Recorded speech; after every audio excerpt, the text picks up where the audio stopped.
pemerintah Kota Surabaya ini saya dengarkan defisit anggaran untuk tahun 2024-nya. Terus kira-kira akan berdampak pada apa aja? Ya, jadi gini, ketika seluruh masyarakat bergembira merayakan ya pergantian tahun, ternyata PNS di Surabaya, ya ASN yang jumlahnya sekitar 12.000 ini kecewa. Ada namanya TPP, tambahan penghasilan pegawai, ini tunjangan ya, yang diberikan setiap bulan. Nah, ini untuk TPP Desember ternyata turunnya banyak, turun 20%. Itu artinya apa? Mereka berkurang itu dipotong ada 1 juta lebih. Itu yang aja, bukan pejabat ya kayak itu ya, apalagi yang pejabat.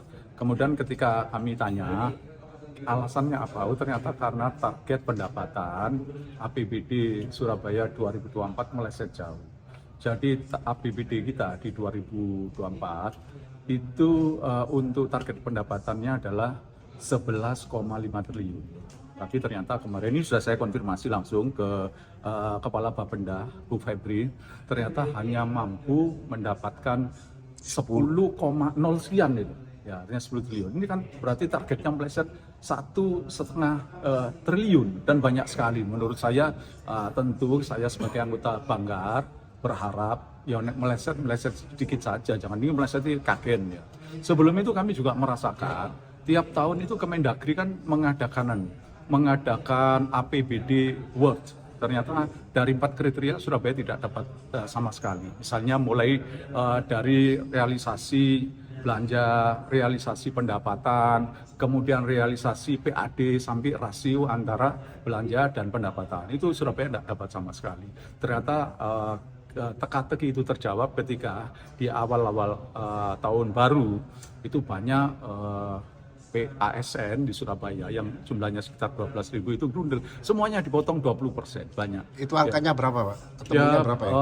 Lumayan lah. Maksud saya begini, ketika yang tidak tercapai itu adalah dinas-dinas pencari uang. Jangan kemudian mereka tidak tercapai, kemudian dinas lainnya juga harus menanggung dosanya, tanda kutip. Ya kan, tanda kutip. Ya mestinya kan masing-masing dinas itu kan punya KPI sendiri. Bahkan ada yang kontrak kerja ya. Tentu ketika mereka realisasinya juga sudah tercapai KPI-nya, ya masa terus kemudian harus dipotong 20%. Rasanya kan tidak adil menurut saya. Bagi kemudian ada yang sharing ke saya, waduh Pak, padahal wis tak jaga kayak cicilan Pak. Itu diberikan di akhir Desember seperti itu. Sekali lagi saya mohon nanti di 2025 itu target pendapatan itu kan harus ya kalau mau meleset ya sedikit saja. Karena begitu ini meleset, kami sedang mencari informasi ketika meleset 1 triliun lebih itu pos belanja apa saja yang dikepras. Kami ingin tahu, jangan-jangan itu nanti pos-pos yang penting. Ya itu yang 20% itu apakah nantinya ditiadakan atau Ya, masih itu ditunda? memang ya, jadi gini, dulu aturan yang lalu TPP itu diberikan dalam bulan depannya. Misalnya TPP Agustus diberikan September, tapi ada aturan Kemendagri yang baru, TPP itu bisa diberikan dalam bulan itu juga, tapi di akhir bulan. Nah, ini saya khawatir nanti Januari seperti apa. Kemarin Desember kan tidak tercapai. Nanti Januari ini kalau tidak tercapai lagi ya menurut saya ya janganlah, tidak fair kalau kemudian semua kesalahan itu karena target ke dinas-dinas penghasil kok kemudian yang harus ditanggung oleh semuanya. Dan yang paling penting pemerintah kota juga harus mulai introspeksi.